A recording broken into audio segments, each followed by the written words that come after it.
Boa noite, minha Paraíba. É o Frente a Frente no ar em mais uma segunda-feira aqui pela sua TV Arapuã.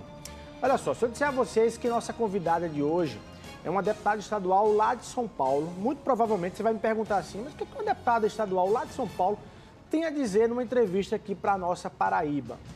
Mas se eu disser a você que esta mesma deputada foi, em 2018, eleita a deputada mais votada da história do Brasil, se eu disser que é aquela jurista coautora do pedido de impeachment da ex-presidente Dilma, que mais se destacou como porta-voz do tema na época, foi cotada até para ser vice-presidente na chapa do Jair Bolsonaro nas eleições passadas e tem aí milhões de seguidores nas suas redes sociais tratando aí ela sempre de temas nacionais, você certamente dirá assim, você está falando da Janaína Pascoal.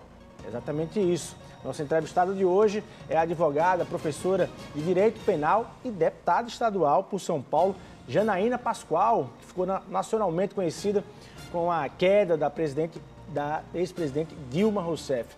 Vamos ouvi-la falando com exclusividade aqui para Paraíba. Então fica ligado, Frente a Frente, está no ar.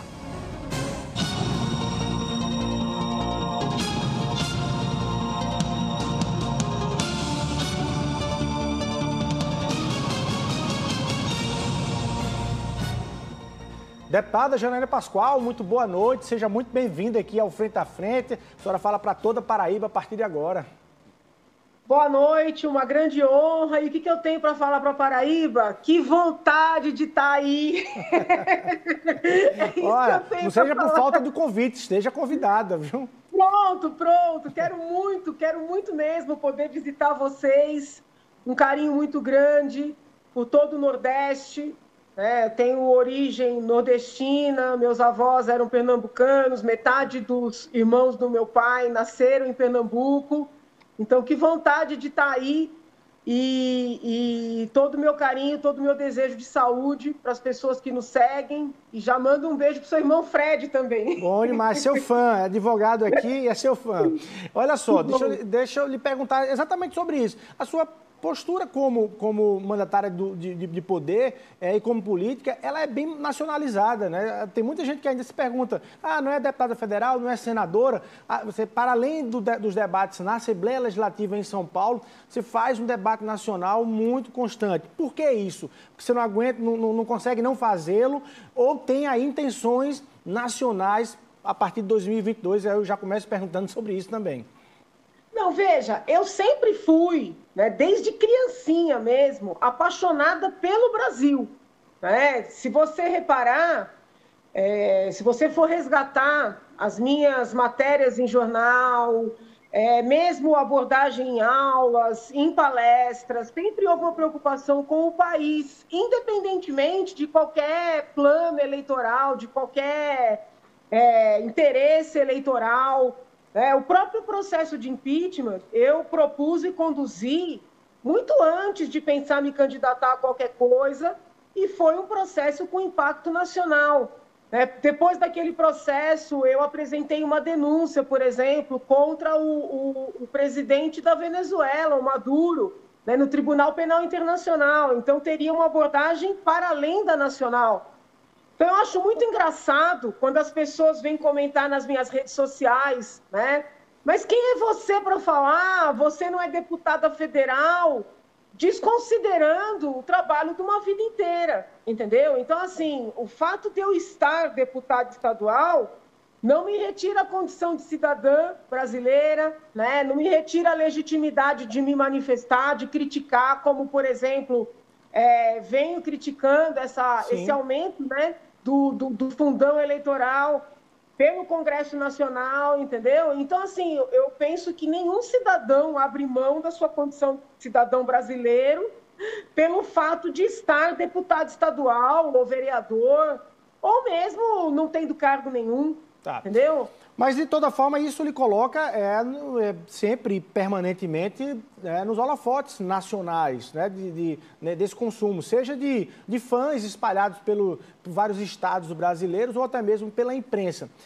e, de alguma forma, lhe leva sempre a estar ali, enfim, flertando com essa coisa de ampliar a sua atuação política. Para 2022, se alguém perguntar para a Janaína Pascoal qual é a sua agenda para 2022, candidata à reeleição ou vai debater a eleição presidencial para chapa, ou senadora e deputada federal, enfim, qual é a sua agenda nesse sentido? Com certeza, eu vou me enxerir em tudo. Entendeu? Olha, já começa com declaração forte aqui, viu? Eu vou me enxerir em tudo. Quem acha que eu vou ficar calada com relação à eleição presidencial? Não. O meu país me interessa muito e eu vou sim me manifestar. Agora, em termos de candidatura, se você me pergunta hoje qual é meu plano para 22, a minha ideia é concorrer ao Senado.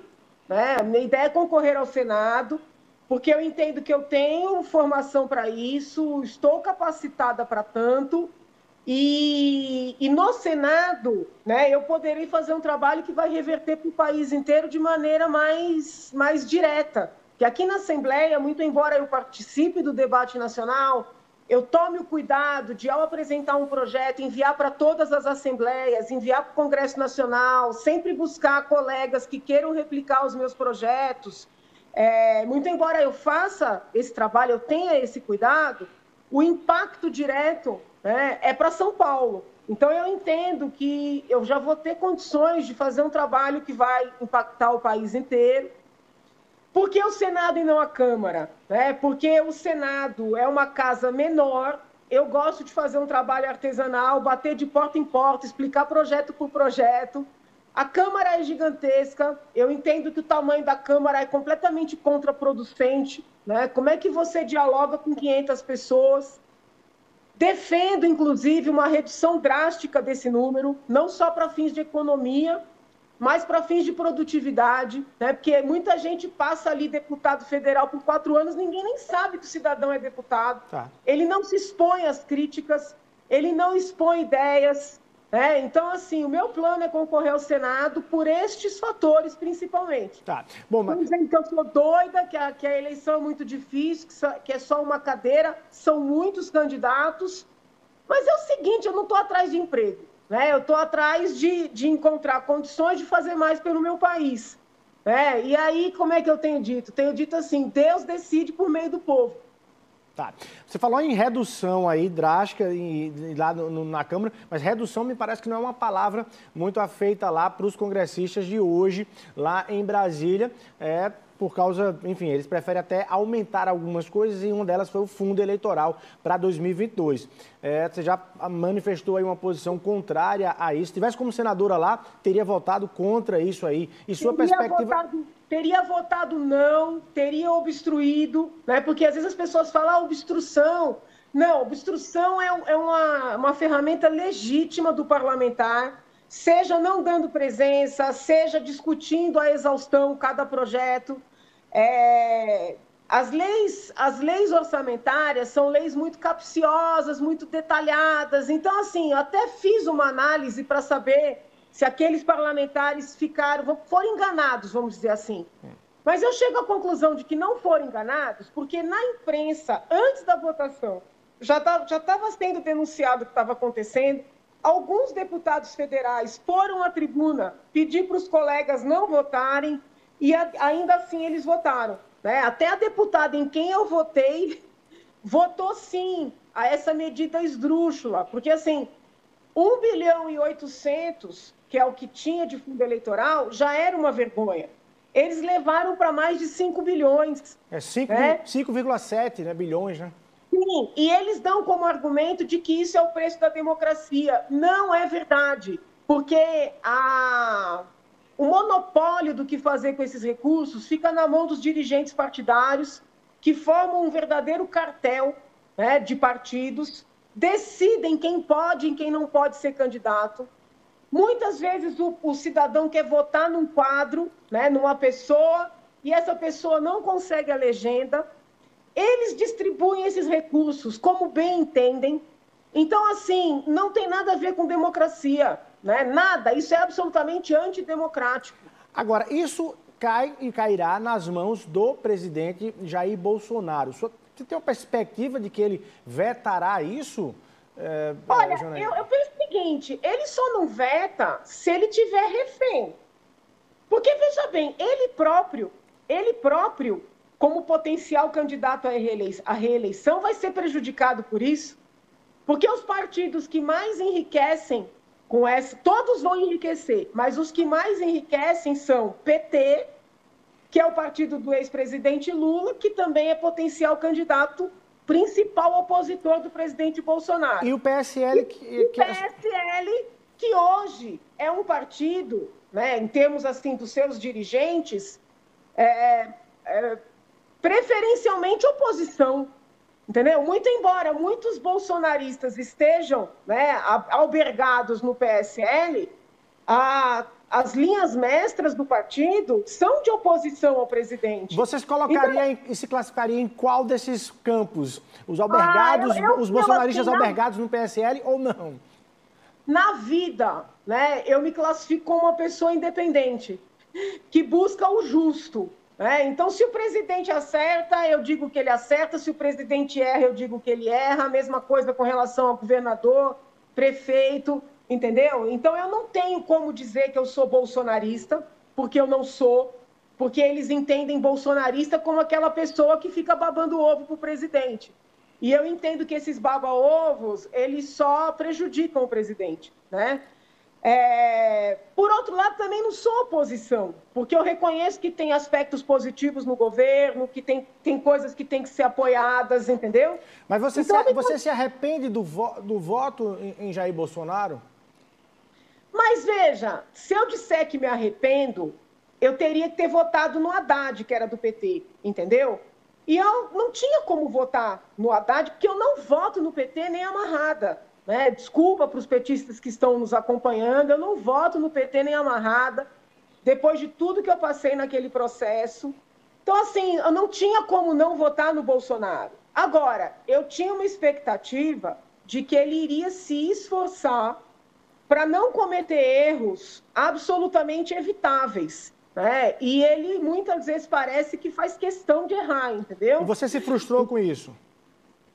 Ele foi pior do que eu imaginava, bem pior. Em que pontos você destacaria que, nesse ponto aqui, negociável essa discussão, ele ter ficado... Por exemplo, eu imaginava que ele seria uma pessoa, assim, grosseira, agressiva, com essa pauta do politicamente incorreto, né? Dessas piadas que ele faz. Isso aí, eu já contava com tudo isso, porque ele já demonstrava que seria assim. Mas eu não imaginava que ele não ia tomar cuidado de não ofender membros de outros poderes, que ele não ia controlar os filhos, não ia controlar os apoiadores, entendeu? Que ele ia ficar com tanta aglomeração no meio de uma pandemia. Então, eu acho que ele comete erros que são muito evitáveis, né? Na pauta anticorrupção, ele deixou muito a desejar, né? Não dando força, por exemplo, para o ex-juiz Sérgio Moro, sancionando dispositivos legais que poderiam, né, que na verdade enfraqueceram a luta anticorrupção, vetando outros que nos ajudariam. Então ele deixou muito a desejar. Você acha que a mamata não acabou? O Bolsonaro fez uma campanha em 2018 sob esse slogan também, dentre tantos, mas assim, a mamata vai acabar. Você acha que a mamata acabou ou não acabou, Janaína, aqui no Brasil? Veja, eu por enquanto não estou convencida de que tenha corrupção no governo dele. Tá? Mesmo com essas investigações aí mais recentes da CPI, essa fala desse deputado Miranda, eu acho que ele fica indo e voltando, ameaçando que tem áudio sem mostrar. Não é comportamento também sério, entendeu? Né? Se um parlamentar tem uma denúncia, ele tem que chegar, fazer a denúncia e acabou. Não tem que ficar com ida e vinda. Parece que está fazendo guerrinha, né? E essa CPI, o desenrolar dessa CPI não me gera confiança, porque está todo mundo ali fazendo palanque, entendeu? Com muita gracinha. Então, por enquanto, eu não estou convencida de que tem corrupção no governo dele. Tá. Mas talvez ele devesse ter sido mais rígido nesta pauta, entendeu? Afastando mais rapidamente determinadas figuras, dando força para esse combate. Então, ele ficou aquém do que eu imaginava. Agora, se essas investigações demonstrarem que houve problemas envolvendo o próprio presidente, a primeira-dama, os filhos, eu sempre defendo a punição de quem tem culpa, entendeu? Tá. Sobre esse tema da CPI, você levanta aí algumas dúvidas e suspeições em relação a esse tema. Mas o tema principal, o objeto principal, que era o de apontar aí negligência, descaso, omissão em relação à compra das vacinas e ao processo de imunização aqui no Brasil. Para esse ponto, você é convencida ou também não?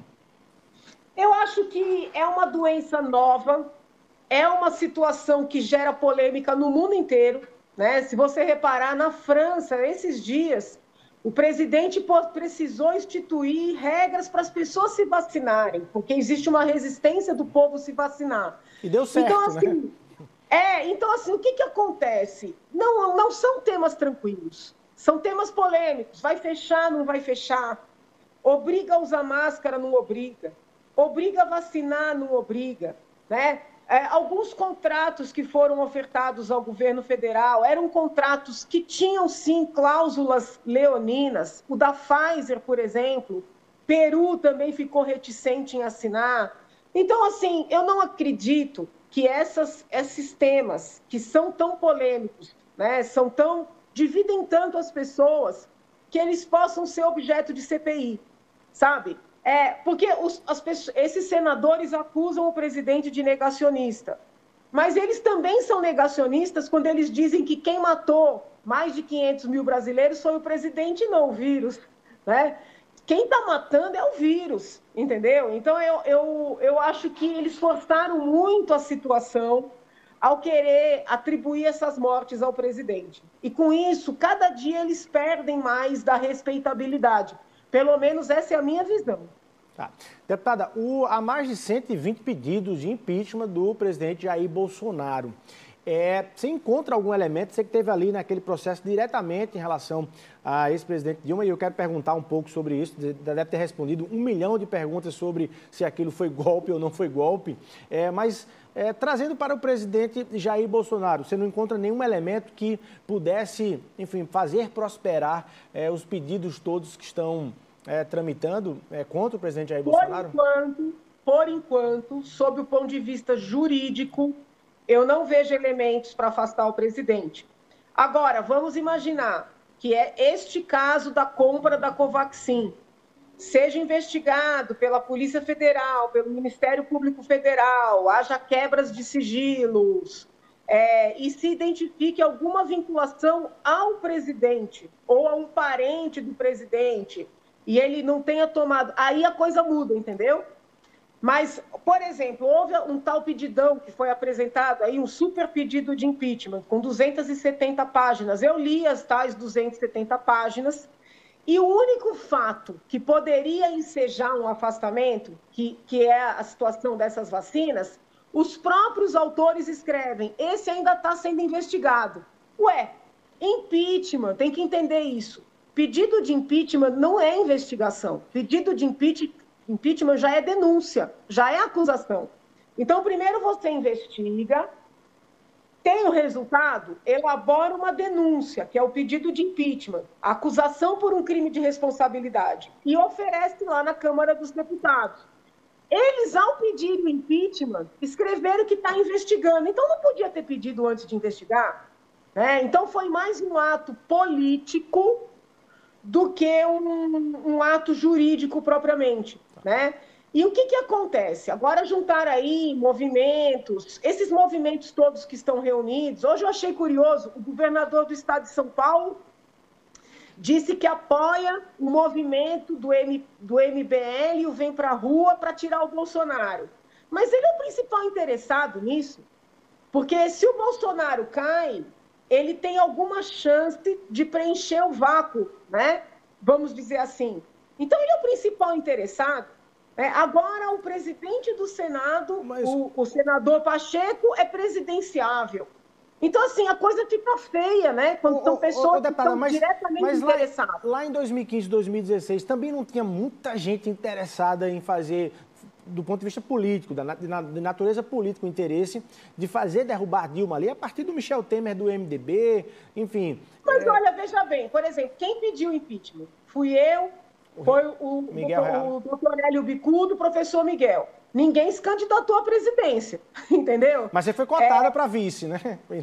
Para vice, mas ninguém se candidatou à presidência, entendeu? Existia ali uma investigação profunda do TCU, demonstrando as fraudes, as remessas bilionárias. Nós instruímos a nossa denúncia com essa investigação.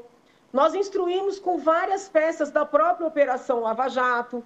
Então, tinha uma prévia, né? Foram 13 anos de desmandos do PT. É o primeiro governo, vamos dizer assim, de direita. Eu digo de direita, né? Porque, infelizmente, o povo que chegou ao poder é um pouco grotesco, entendeu? Então, não são bons representantes da direita, né? A direita, na verdade, ela é e seria muito mais sofisticada, entendeu? Não tem sentido o presidente ir para o Twitter e xingar os senadores, entendeu? Eu acho que ele peca por coisas que são desnecessárias. Então, mas essa direita que chegou ao poder não está nem 4 anos. A gente aguentou a esquerda, né? Por, sei lá, mais de 13 anos, se você contar que PSDB já é um pouco esquerda, entendeu? Porque eles são parceiros, né? Não sei se vocês têm essa visão. Quem está em São Paulo vê a simbiose entre PT e PSDB, não considera PSDB de direita, entendeu? Então, assim, a gente aturou a esquerda há quantos anos até conseguir fazer o impeachment? Esse pessoal não está nem há 4 anos. E você percebe que eles ficam cavando denúncias. A CPI das fake news, que era espuma. Agora essa CPI da Covid, que por enquanto é espuma. Entendeu? Então, o que eles querem? Eles querem derrubar para ver se no vácuo do Bolsonaro consegue a tal terceira via. Entendeu? Passa a ser segunda via. Para mim, está claro. Bom, eu ia perguntar o seguinte, em relação ao impeachment da Dilma, quando você fala, olha, aturamos 13 anos de PT, tinha um componente ali de, para além da questão jurídica e processual, tinha um componente de cortar e quebrar essa trajetória do PT no governo, isso não é muito mais político do que jurídico?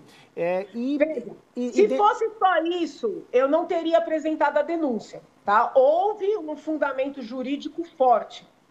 Agora, eu, desde o primeiro momento, deixei claro que o autoritarismo do petismo, que os vínculos do PT com a Venezuela, com Cuba, com Angola, que isso me assustava muito e que eu entendia que a gente não podia perder a oportunidade de tirá-los do poder. Eu nunca escondi isso, tá? Havia um jurídico forte, mas havia um temor de um totalitarismo que vinha se instalando.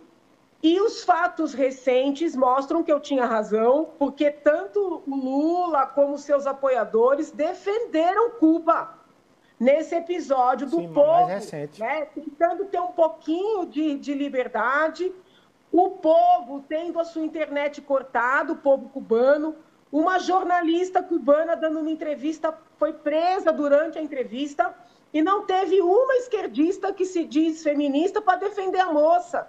Entendeu? Então, os fatos recentes mostram que eu tinha e que eu tenho razão e que a gente tem que lutar para esse povo não votar para o poder. Do ponto de vista do processo, você é satisfeita com o resultado? O que foi que deu? Se você lhe perguntar assim para quem está nos acompanhando, no que foi que deu aquele processo de crime de responsabilidade fiscal da ex-presidente Dilma com as tais pedaladas fiscais? Do ponto de vista... Olha, eu sou advogada, né? E o advogado, que é um sofredor de carteirinha, aqueles que estão nos assistindo vão entender, a gente se habitua, né, a pedir mais e receber menos, entendeu? Então, ali eu pedi tudo, pedi para tirar a presidente, pedi para tirar os direitos políticos. Eu consegui tirá-la do poder, não consegui tirar os direitos políticos. Muita gente se revoltou, eu não, né? Porque a gente sabe que a gente pede tudo, nem sempre recebe tudo. Eu senti que foi uma grande vitória. E depois, quando a presidente se candidatou ao Senado e não foi eleita, de certa forma o povo retirou dela, né, esses tais direitos políticos. Então eu entendo que foi muito sucesso naquele processo, sim. Foi muito sofrido para mim, que eu carreguei o processo muito só, né? As pessoas não sabem, mas isso é fato. E eu não me arrependo de ter feito e faria de novo, entendeu? E acho que foi um grande bem que eu fiz ao país. O fato de algumas pessoas dizerem que é golpe, algumas pessoas me ofenderem até hoje, não me importa. A minha consciência é tranquila, o serviço prestado à nação é o que vale para mim, entendeu? Olha, pela sua fala aí, eu consigo, tenho até dificuldade de pensar várias perguntas que eu quero fazer. Você falou na história do totalitarismo da esquerda e também a história de que isso pode acontecer na direita também. Aí eu queria lhe perguntar, no governo Jair Bolsonaro, quando você olha para o governo, você olha que há alguns sinais de ameaça ao Estado Democrático de Direito também na postura do presidente e do governo? Que o presidente, mais os apoiadores, tá? Mais os apoiadores, tem um viés parecido com o petismo, né? De que você tem que dizer amém a tudo, de que você tem que aplaudir tudo ou você é inimigo, isso é inegável. E eu levantei essa característica lá atrás na convenção do PSL, antes da eleição de 2018. Isso é inegável. Agora, eu entendo que eles são menos perigosos, por quê? Porque eles não têm apoio do status quo, né? O PT, a esquerda, ela é apoiada maciçamente pela imprensa, ela é apoiada pela intelectualidade, pelos artistas, pelas universidades, né? A linguagem petista impera, né, nas universidades. Então, assim, o mal e o perigo da esquerda é muito maior, porque não tem resistência. Já no caso do Bolsonaro, não, né? Ele é odiado pela imprensa, ele é odiado pelos formadores de opinião, é odiado pelos intelectuais. Então, ele traz menos risco, entendeu?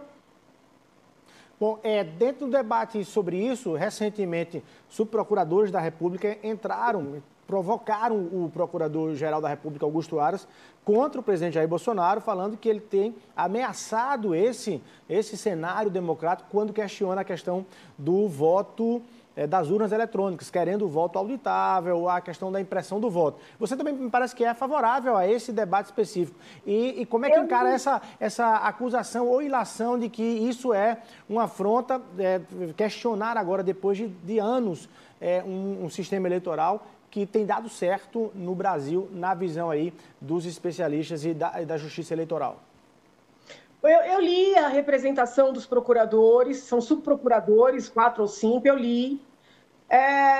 Como notícia, ela surtiu um efeito, mas juridicamente, com todo respeito aos senhores subprocuradores, eu não vi nenhuma fundamentação ali, porque eles sugerem fazer uma investigação prévia para, com base nessas falas do presidente, deixar o presidente inelegível. Com fundamento em qual dispositivo legal? Né? Eu não consegui vislumbrar ali nenhuma fundamentação jurídica. Como fato político, teve um grande impacto, porque foi noticiado em todos os veículos. O problema do presidente é que ele erra muito na forma, entendeu? Ele erra demais na forma. Então, ele não tem que dizer que, se não houver maneiras de auditar, não haverá eleição, porque passa a sensação de que ele não vai deixar ter eleição. Mas não é isso que ele está dizendo. O que ele está dizendo é o seguinte: ou a gente audita ou não vai ter certeza desse processo, entendeu? Então, ele não está criando isso agora que ele é presidente. A vida inteira esse homem disse isso. Então, é importante a gente resgatar esse histórico, porque parece o seguinte: ele foi eleito nesse sistema e agora ele quer mudar, entendeu? Para se beneficiar, mas não é isso, a gente tem que ser justo. A vida inteira ele fez esse debate, a vida inteira ele pediu mais segurança, e ele continua pedindo mais segurança, né? E eu acho que ele está certo, entendeu? Eu não coloco em xeque, nem em dúvida o nosso sistema eleitoral, mas até como uma pessoa que estudou o cyberterrorismo, entendeu? Deu aula sobre isso, sei que não existe nenhum sistema 100% seguro. Isso é fato. Os bancos que investem horrores na segurança de seus sistemas vivem sendo invadidos, entendeu? Até Pentágono já foi invadido. O próprio STJ foi agora, mais recentemente, o STJ aqui. Meu pai, como é que pode falar com tanta convicção de que não tem chance de invasão, que não tem chance de ser pirateado, de ser hackeado? Todo o sistema é falho.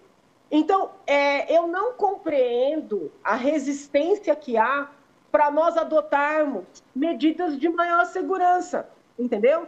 Eles estão aumentando em 3 bilhões o fundo eleitoral.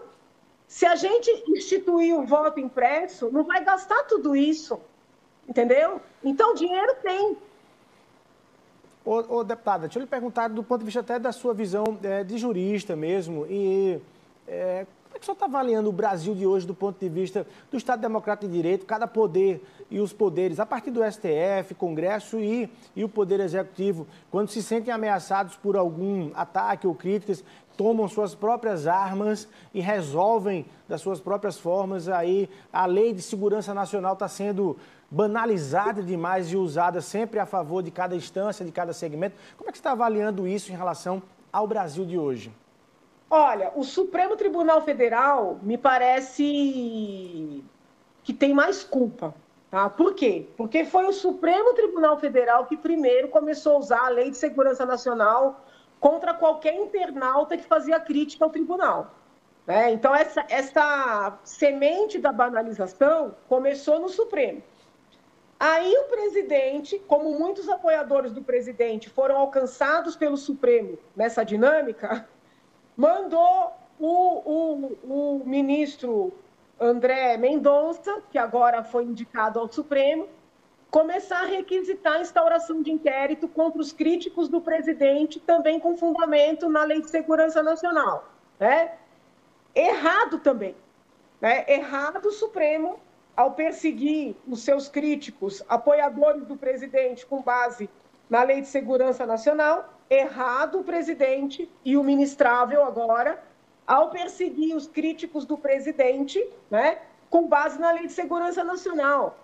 Nós vivemos numa democracia, os cidadãos têm direito a criticar, por óbvio. Eu que sou muito xingada, ofendida, ameaçada, defendo que as pessoas façam críticas de maneira urbana, de maneira educada, mas, ainda que a pessoa exorbite, jamais eu corroboraria usar a Lei de Segurança Nacional para essa finalidade. Não importa quem seja o crítico, não importa quem seja o ofendido.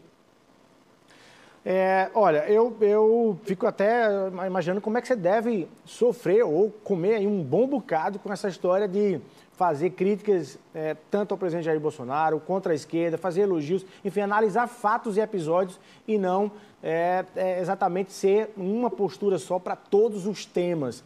Porque no Brasil de hoje, as duas bases exigem isso de cada um dos seus seguidores. Como é que você está encarando? Como é que você consegue, enfim, dentro desse cenário, fazer e adotar essa postura de, digamos assim, de um olhar mais crítico em relação a tudo e não ser fiel seguidora? Você acha que você será excluída do processo em função dessa postura, deputada? Eu corro esse risco. Eu corro esse risco porque eu sou muito indigesta, entendeu? Inclusive para os partidos. Né? Por exemplo, eu defendo candidatura avulsa, eu sou contra esse abuso desses fundos partidário eleitoral. E eu digo, porque eu poderia ter essa opinião e guardar para mim, mas eu digo, e os partidos se unem contra essas minhas ideias. Né? Então, eu sou indigesta para os partidos, vou ter dificuldade de ter legenda para concorrer. Eu já sei disso, isso é fato. As pessoas vivem muito em grupo, né? Em grupo. Então, assim, eles querem me olhar e me ver como parte do grupo.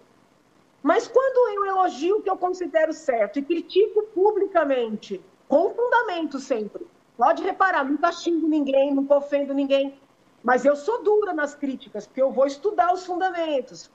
Aí o cidadão fala, não, mas se ela está criticando um comportamento, né, uma ação do meu governo, ou uma ideia do meu governo, então ela não é do meu grupo. Então eu sou vista como de grupo de ninguém, entendeu? Então, assim, sob o ponto de vista da política, como ela é feita no nosso país, sob o ponto de vista eleitoral, isso é muito complicado.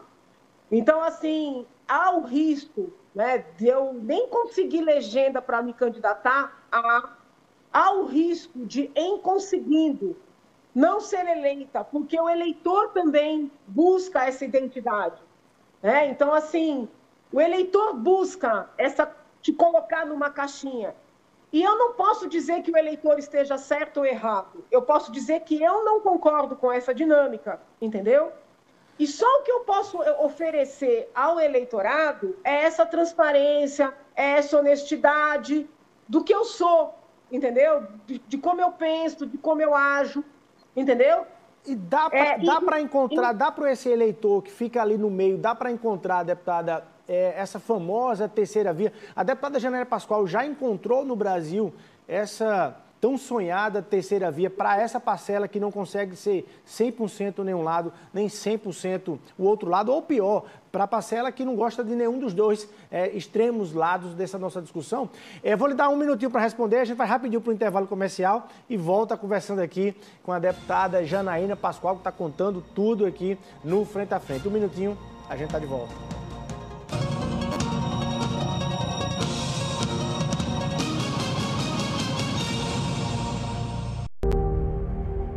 Diariamente, essa gente que você conhece ajuda a fazer o seu mundo melhor.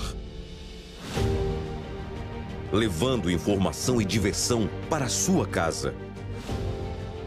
Sempre na linha de frente, luta na tribuna pelos seus direitos. Respeita e valoriza a mulher. Reza e pede pela sua família. Também combate a violência. Debate a política e a economia. E em tempos de pandemia, faz da saúde a sua bandeira. É também a rota da notícia, da cidadania e do direito de todos.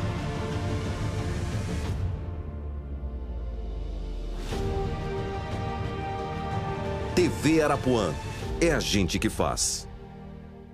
Desde 1975 é assim, o Lojão da Econômica está com você. Pense no lugar onde a gente encontra tudo que precisa. Praticidade, variedade, atendimento e preço justo. O Lojão da Econômica é parceiro na hora de construir ou reformar. E agora com a reinauguração da loja no Valentina, vamos oferecer ainda mais produtos e serviços.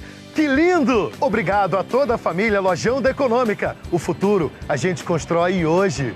Mania de vender barato.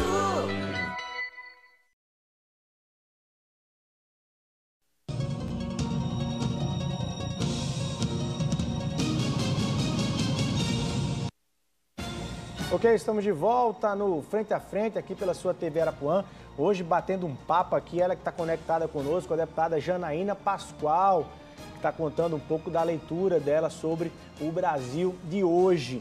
E no Brasil de hoje, deputada, quem fica ali no meio, me parece que leva mais pedrada do que um ou outro lado. Como é que você se posta em relação a isso? Mas principalmente, você tem perspectiva, você já encontrou, do ponto de vista das eleições presidenciais mesmo, uma opção e um caminho para sair dessa polarização? Olha, os nomes que estão aí, né, já como candidatos, como presidenciáveis, não preenchem as minhas expectativas. Tá? Eu não vejo como terceira via, porque eu penso que a terceira via tem que trazer esse espírito da inovação, entendeu? Da honestidade com o eleitor, do debate mais aprofundado de ideias, e não o mais do mesmo. Né? E esses candidatos todos que estão aí, a meu ver, estão mais do mesmo, entendeu? Não estou nem dizendo que sejam desonestos, que sejam corruptos, não é isso, mas o mesmo da dinâmica da política posta. Por exemplo, havia, acho que, dois deputados do PSDB na comissão que estava estudando o voto impresso. O PSDB já retirou, né? Todos votaram para aumentar o fundão eleitoral. Então, assim, nós precisamos de um nome que represente a antítese disso tudo, né? E esse nome não está posto. Dos potenciais presidenciáveis, eu ainda acho que o ministro Moro teria condições de arregimentar os descontentes, né? Com o petismo, que foi liberado pelo Supremo numa decisão assim injustificável, né? E dos descontentes com o bolsonarismo, porque entendem que o país precisa de um pouco mais de estabilidade, né? Que o país não pode ser guiado no eterno conflito. O presidente é um líder do conflito, parece que ele não sabe liderar fora da briga. Quando a coisa entra numa tranquilidade, ele arruma uma confusão, entendeu? e não arruma confusão para debater as pautas. Porque se ele arrumasse confusão para aprovar a reforma da Previdência, a reforma administrativa, a reforma tributária, ok, faz parte. Não, ele vai lá xingar os outros, ele vai arrumar motociata, vai fazer aglomeração, entendeu? Então, são confusões de que o país não carece. Então, eu penso ainda que se o Sérgio Moro sair, vamos imaginar que ele esteja nesse período aí de recolhimento, se preparando em outras áreas. Porque um presidente, ele não pode ser o presidente de uma pauta só. E o Sérgio Moro, por enquanto, é uma liderança de uma pauta só, que é o combate à corrupção, que é importantíssimo. Mas nós precisamos de uma liderança que estude, que se prepare, que fale de saúde, que fale de educação, que fale de saneamento básico, entendeu? E eu ainda não vi isso nele. Quem sabe ele está recluso, estudando essas outras áreas. Você guarda essa expectativa ainda, essa perspectiva do Sérgio Moro poder ir para a disputa. E contaria com o seu apoio de início. Sim, com certeza. Com a sua vibração em relação a isso. Sim. Mas aí, deixa eu te perguntar, você acha que o ex-ministro Sérgio Moro, ele errou quando, depois dos processos da Lava Jato, depois da prisão do próprio ex-presidente Lula, virou ministro do presidente Jair Bolsonaro? Você acha que, assim, você olhando, dizendo assim, não deveria ser ministro, ele estaria maior hoje? Veja, a esquerda, ela cria um factoide de que o presidente teve alguma coisa a ver com impeachment ou com a própria Lava Jato. Não teve. O presidente, eu não conhecia o presidente quando eu pedi o impeachment, não conheci durante o processo. Só vim conhecer o presidente, assim, saber quem ele era, não conhecer pessoalmente, saber ou ver pela televisão, quando ele foi dar aquele voto esdrúxulo lá no impeachment, reverenciar torturador. Então, assim, a esquerda cria o factoide de que o presidente participou. O presidente não participou de nada, ele só se beneficiou do nosso trabalho. Do meu trabalho no impeachment, do trabalho do Sérgio Moro na Lava Jato e dos outros profissionais da Lava Jato. Então, assim, quando o ministro, quando o juiz abandona a magistratura para ir para o ministério, eu compreendo a cabeça dele. Ele entende o seguinte: eu vou poder ampliar o meu trabalho, entendeu? Eu vou poder cristalizar, o que eu fiz numa vara, eu vou poder fazer pelo país. Então, ele saiu com boa intenção, entendeu? Ele não saiu buscando poder, ele saiu querendo fazer mais pelo país. Eu vejo dessa forma, entendeu? E, infelizmente, caiu num governo de uma pessoa, o presidente Bolsonaro, uma pessoa assim, muito vaidosa e insegura. Ele tem dificuldade de conviver com pessoas que têm luz própria, que se fizeram por si próprias, que não dependem dele.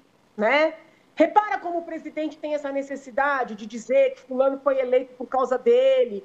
O próprio filho, eu lembro de uma live que o presidente fez com o Eduardo Bolsonaro, que ele virou para o Eduardo e falou: quantos votos você teve? Aí o Eduardo falou: 1.800.000 e tal. Não, você teve você teve o seu, porque os demais votaram em você por minha causa.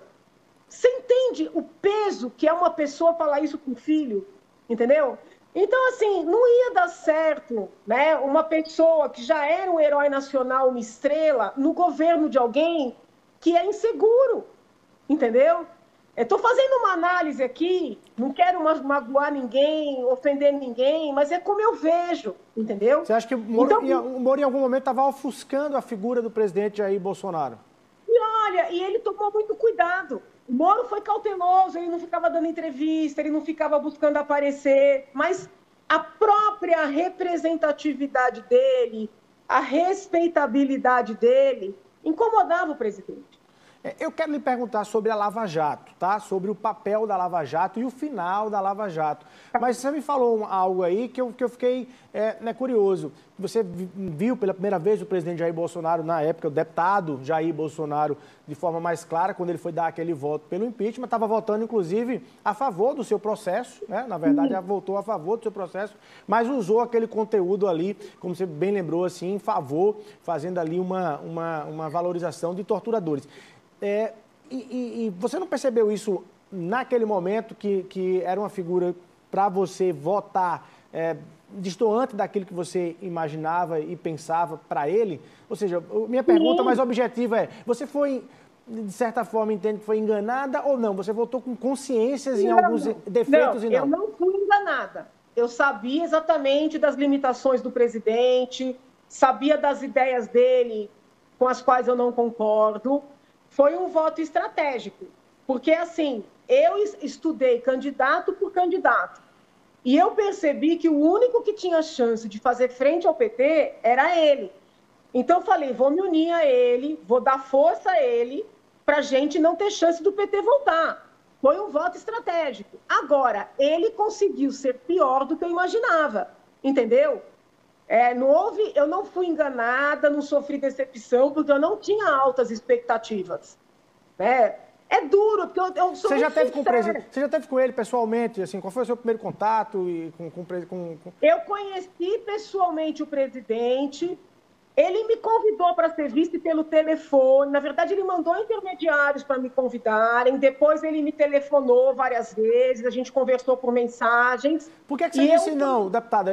É difícil alguém dizer não para um convite como esse. Eu vou explicar. E eu conheci o presidente pessoalmente na convenção do PSL, que ocorreu no Rio de Janeiro.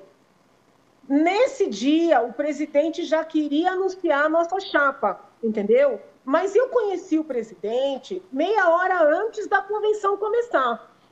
Aí eu disse para ele naquele momento, presidente, é prematuro a gente anunciar a nossa chapa.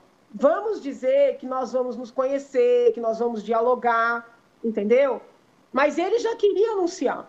Eu falei para ele, o senhor fica com o coração tranquilo, aqui não tem vaidade, se o senhor desistir, se a gente sentir que não vai dar certo, entendeu? O que interessa é o melhor para o país. Eu vou apoiar o senhor, porque o senhor é o candidato que tem mais chance de derrotar o PT. Então, fica com o coração tranquilo. E ele mesmo percebeu que era prematuro. Aí, propositalmente, eu fiz um discurso bem duro para ele ver quem eu era, para não comprar embrulhado, entendeu?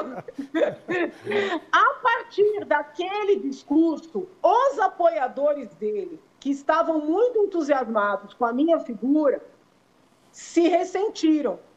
Eu acho graça, porque, inclusive, o deputado Frota e a deputada Joyce, que hoje estão contra o presidente, Alexandre Frota... naquele momento eram bolsonaristas aguerridos e ficaram indignados com a minha fala, entendeu? Então, eu acho graça que agora eles fiquem tão contra, né? E eu continuo da mesma maneira ponderada, fazendo uma análise crítica. Né? Se tiver chance do Lula voltar e só tiver Bolsonaro, gente, eu não tenho dúvida, eu vou apoiar Bolsonaro de novo, com todos esses defeitos. E eu não acho que eu estou sendo incoerente. Eu estou sendo coerente com quem não quer o PT de volta, entendeu? Então, foi assim que a gente se conheceu, foi assim todo o processo. E com relação à vice-presidência, eu percebi que a gente ia ter muita dificuldade de convívio, porque ele é uma pessoa forte e eu também sou. Ele é uma pessoa difícil e eu não sou nem um pouco fácil, entendeu? Então, eu fui expondo isso para ele ao longo da nossa convivência e eu fiz uma proposta para ele, que era eu ficar na vice-presidência, mas em São Paulo. Eu não moraria em Brasília, eu ficaria em São Paulo, porque para minha família, que não é de políticos, era muito traumático eu já entrar na política, indo para a vice-presidência, mudando para Brasília, entendeu? Então eu falei, eu preciso fazer uma transição na minha vida. Eu assumo, fico em São Paulo, eu vou uma vez por semana, 3 dias por semana para Brasília, como faz qualquer parlamentar. Vamos fechar o palácio ali do vice, a gente economiza esse dinheiro, inclusive anuncia isso na campanha. Mas ele disse que não, que ele queria alguém que pudesse entrar de cabeça, abraçar de cabeça. Ele se incomodou muito, ou os apoiadores se incomodaram, porque eu falei que eu queria participar da escolha dos ministros, entendeu? Porque eu queria ver o programa, participar da elaboração do programa. Então, não foi algo assim, a chata disse não. Tá. Eu tentei construir algo em conjunto e não deu certo, entendeu? Mas alguém que esteja da terceira via, né, que esteja acompanhando a sua postura hoje, como cidadã, como política, como jurista, enfim, e diga assim, olha, eu acho que dá para chamar a Janaína Pascoal para compor com a gente aqui, alguém da terceira via, a partir do ex-juiz Sérgio Moro, ou outro nome que você disse que ainda não empolgou. Mas você estaria hoje mais aberta à questão de um novo convite para dizer, Janaína, vem compor comigo essa chapa aqui para a gente disputar essa presidência. E aí, ou você diz assim, não, eu só faria isso com o Moro. Eu teria que sentar com o Moro, entendeu? E entender o que ele quer para o Brasil. Entendeu? Então, assim, num primeiro momento, a minha ideia é sim, dizer sim, né?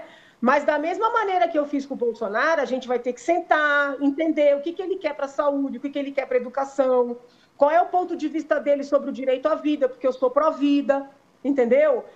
Eu não posso também entrar numa chapa sem saber o que o candidato quer para o país, entendeu? Tá. Mas eu acho que uma conversa longa, troca de ideias, é algo viável, é algo possível, porque para o país seria bom. Eu tenho que colocar o país na frente, né? Se eu me colocasse à frente, eu concorreria ou a deputado estadual ou deputada federal, que está mais garantida a minha eleição. Senadora já é algo duvidoso, não sei se vou conseguir. Entrar de vice numa chapa, né, ou de cabeça de chapa e alguém vice, é algo ainda mais duvidoso. Mas eu tenho que ver o que é mais importante para o país. Tá. Lava Jato, por falar em importância para o país, Lava Jato, houve exagero, não houve exagero, foi importante até quando não se expôs ali eventuais exageros, ou mesmo com os exageros, foi importantíssimo para o Brasil. Qual a sua leitura? Veja, eu não concordo com todas as decisões, nem com todas as manifestações. Tem uma visão da postura do procurador de justiça, de delegado, mais contida, né? Por exemplo, se eu em sala de aula orientaria meus alunos a jamais ter grupo de WhatsApp, vários procuradores debaterem. Mas isso é uma questão dos nossos tempos, entendeu? Eu sou bem antiquada nessas coisas, né? Então, a primeira coisa que eu pergunto para alguém que quer trabalhar comigo é se fica nas redes sociais. Eu não gosto, né? Então, assim, eu sou antiquada. Mas a gente vive outros tempos, entendeu? Então, assim, eu não concordo com tudo na Lava Jato. Não concordo, por exemplo, com todas as propostas do procurador Delanhol. Muitas daquelas 10 medidas que ele apresentava, eu era crítica. Mas a importância da Lava Jato para o país, para esse processo de depuração, responsabilizar poderosos, trazer dinheiros desviados de volta, meu Deus do céu, não tem um cidadão que possa negar isso, entendeu? Não pode, não tem como. O que o Supremo fez foi... Naquela época ou agora, você está falando? Agora. O que o Supremo fez agora... Anulando as condenações do ex-presidente Lula. Você acha que... Sim, é imperdoável, porque não macula só esses processos. Eles vão estender para outros tantos. Quem está trabalhando hoje em outras investigações fica com medo de agir e ser perseguido, entendeu? Então, assim, é muito duro. Você acha que o ex-presidente Lula, olhando juridicamente, assim, para 2022, ele estará completamente elegível para essa disputa? Ele já está, né? Ele já está. Mas ele corre o risco de se acelerar processos que voltaram, enfim, tiraram... Você acha que hoje Lula tem aí o passe para poder ser candidato? Com certeza. E estará apto em 2022? Muita gente acha, é interessante, eu conheço muita gente que acha que ele não vai se candidatar de medo de perder, e aí perder a aura, né, esse mito que ele também não dá para negar. Mas eu acho que ele não vai resistir à tentação, que ele vai se candidatar sim. E ele vem forte, e a gente tem que estar forte do outro lado para não deixar voltar. Tá. Bom, quem já deu entrevista aqui no Frente a Frente, inclusive nesse mesmo modelo nosso, foi o governador de São Paulo, o João Dória, teve aqui no Frente a Frente, em algumas semanas atrás, debatendo a leitura dele sobre o Brasil, sobre o presidente e tudo, e naturalmente deixando, sim, em aberto a intenção dele de ser candidato à presidência da República, desde que ele conseguisse lá avançar no PSTB.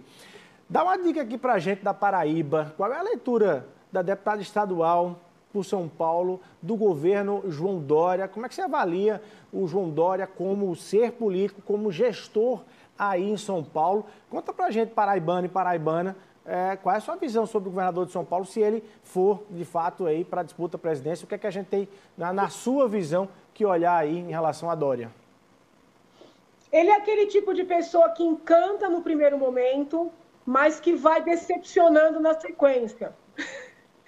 Como ele é muito bom de marketing, né, ele tem um approach. Então, eu, quando comecei aqui na Assembleia, participava das reuniões mensais com ele, ele é muito agitado, fala muito bem, então você fica assim encantado no primeiro momento.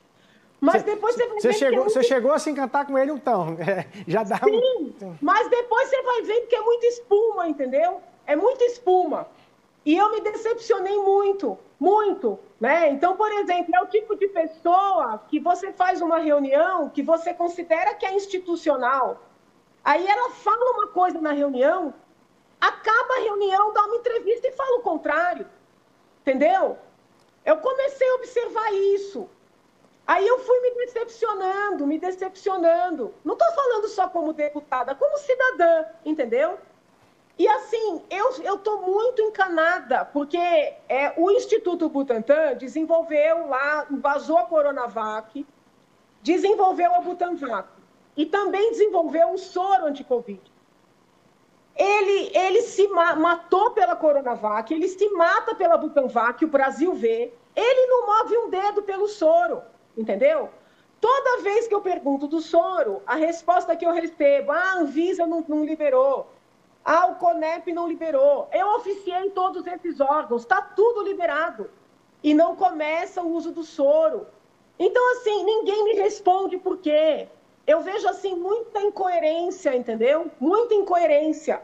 Então, eu, né, cidadã aqui, nascida em São Paulo, capital, eu não vou votar nele. É o que eu posso dizer. Certamente ele não lhe chamará para fazer aí a propaganda eleitoral dele. Não, olha, eu já disse a ele, e disse ontem para minha colega aqui, tem uma pessoa que gosta dele e é sincero, que é a deputada aqui de São Paulo, Damares Moura, tá? Eu acho que a melhor pessoa para ele chamar para vice dele, que não tramaria contra ele, que faria tudo para ajudar, seria essa deputada, entendeu? Porque ela é uma mulher que gosta dele, que é o bem do país, é uma mulher séria, mas eu não sei, porque eles fazem muitos ajustes, né, de partido, então provavelmente vai ser alguém de algum outro partido. Deputada Janaína Pascoal, adorei nossa conversa aqui, queria agradecer você ter disponibilizado o seu tempo aqui para falar para a gente aqui na Paraíba, desejar boa sorte aí na sua caminhada e ficar acompanhando naturalmente seus passos aí. Quem sabe você não volta aqui na Paraíba já também com outros projetos políticos aqui para debater. Muito obrigado, viu? Tá bom, gente. Obrigada pelo espaço, pelo carinho. Deus abençoe, saúde. Beijo, Paraíba. Quero ir aí. Bom demais. Tá aí, deputada Janaína Pascoal falando com a gente. A gente vai rapidinho para o intervalo comercial. Volto aqui só para fechar aqui o Frente a Frente dessa segunda-feira. Rapidinho. Ok, voltando a encerrar o Frente a Frente dessa segunda-feira. Você acompanhou aí nossa conversa com a deputada estadual lá de São Paulo, Janaína Pascoal. Ela que ficou famosa quando atuou no impeachment da ex-presidente Dilma Rousseff, também chegou a ser cotada e contou, né, revelou os bastidores do convite que o presidente Jair Bolsonaro fez para ela ser candidata a vice-presidente da República, traçou também aí uns planos e a defesa dela para 2022. Eu queria agradecer o carinho da sua audiência durante todo esse programa, agradecer as mensagens e, enfim, todas as manifestações. Muito obrigado por tudo. Frente a frente, aqui na TV Arapuã, se Deus quiser. Até a próxima segunda-feira.